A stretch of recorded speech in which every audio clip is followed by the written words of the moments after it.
So as some of you may know, I was just on Qualifier 3 of American Ninja Warrior about a little over a week ago. If you didn't watch yet, I was right near the end of the episode, right after the last commercial break. So if you haven't seen me, make sure to watch. I hit the buzzer with the third fastest time of the night, and I'm the youngest ninja to do so ever in ANW history.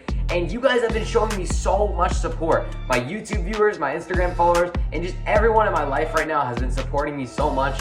And I just wanted to take a second and say I appreciate it so much. So thank you to everyone who's been supporting me. Now into the topic of today's video.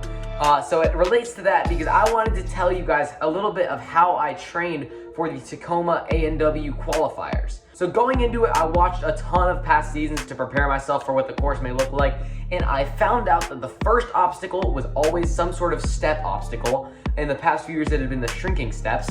And then the last obstacle was always the warped wall. And in between, there were some patterns I noticed. Obstacle 2 was usually some quick laissés or just one quick laissé, and sometimes a slider mixed in. Obstacle 3 or 4 was always a balance obstacle, and whichever obstacle wasn't balanced was in some sort of upper body obstacle. And then if that upper body obstacle was static, then obstacle 5 would be a laissé-based upper body obstacle. But if obstacle 3 or 4, whichever one was the upper body one, was laissé-based, then obstacle 5 would be static. So going into it, I created some courses based on that criteria to prepare myself, and I want to show you guys them right now, so enjoy. Alright, so the first course I wanted to show you guys starts out with this step obstacle, trying to emulate the shrinking steps, which have been on past seasons. Obstacle 2 is usually some sort of quick laissé and maybe even a slider sometimes. So I did a laissé from the stronghold dog bone to the battering ram, and then sometimes they have awkward dismounts, so I did that awkward dismount. It could slide back very easily. Then obstacle 3, as you can see, there's that floating pegboard up there. You have to laissé down and back and touch the pegboard as you laissé. So it's a hand-eye coordination thing. You need to switch your focus very quickly. And I know there's a lot of obstacles on the show like that, so I wanted to use that for one of the obstacles. And then next was balance. Balance is always obstacle 3 or 4 on the show in qualifying courses. So I made obstacle 4 for this course. It was just an assortment of different balance apparatuses. And then moving on to the 5th obstacle, I did a flying bar into laissé lane. So it started out with a 7-foot flying bar transfer, hopping straight up to a really short flying bar transfer. Use your swing, build it up, and then another about 6-foot flying bar transfer to a spinning bar. There's a PVC on that bar, and then laissé to these stronghold drop chucks. I love using those in my courses because they're really versatile to hold, and you can use them for a lot of different things. And as you're going to see them in my next course as well. And then run, since I don't have a warped wall, you just run to the buzzer, and those are the 6 obstacles.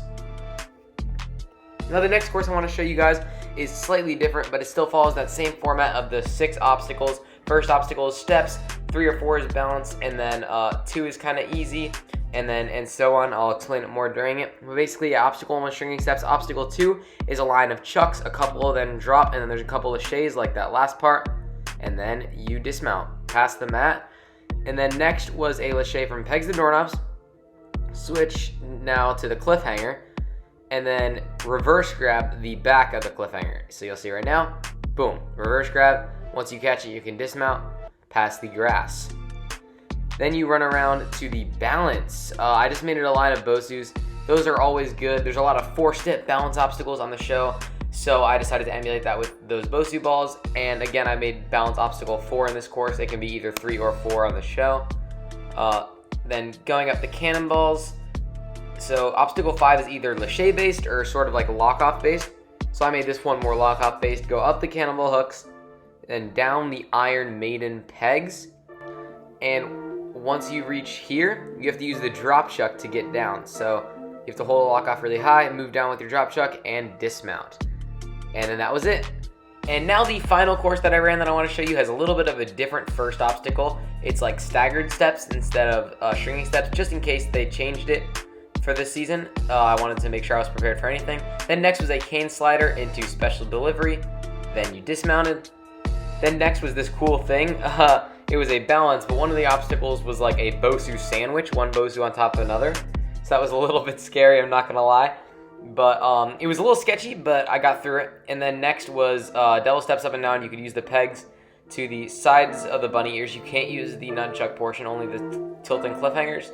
and then down to this yellow cliffhanger. That lâcher was actually way more awkward than it looked, because you have to dodge that cannonball up there. It was pretty tough, actually, but I ended up getting through it. And then now, again, I love using flying bar on my courses, so I brought it back for this one. So that first hop was about 6 feet. This next one's about 8 feet and going up.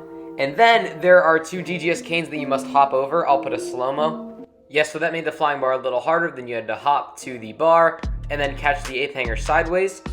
And then build up your swing to get to the spinning salmon ladder bar and dismount past the line. Run and hit the buzzer. So if you enjoyed getting a little bit of an insight on how I train for American Ninja Warrior Season 13 qualifiers, let me know down in the comments. I just want to say I ran all these courses with no chalk as well to prepare myself, because you can't use chalk on the show. You just got to use your hands, and hopefully they stay dry out there on the course. So I had to prepare for that in training by not training with chalk, and it was tough at first, but I ended up getting used to it after persistence and just doing it over and over. I want to say thank you once again. I say this in a lot of my videos now, but I just really want to thank them to the ANW producers who chose me at such a young age of 15. I want to say thank you to all the people supporting me on this YouTube channel right now. You guys are amazing. We are growing so quickly, and it's mainly because of you guys, my longtime viewers, my new viewers. You guys know who you are. Thank you so much. I want to say thank you to my family for supporting me throughout my ninja journey, and I want to say thank you to my friends for doing the same. I wouldn't be here without any of you guys, and I want to say thank you to all of you. You guys are all the best. See you in the next one.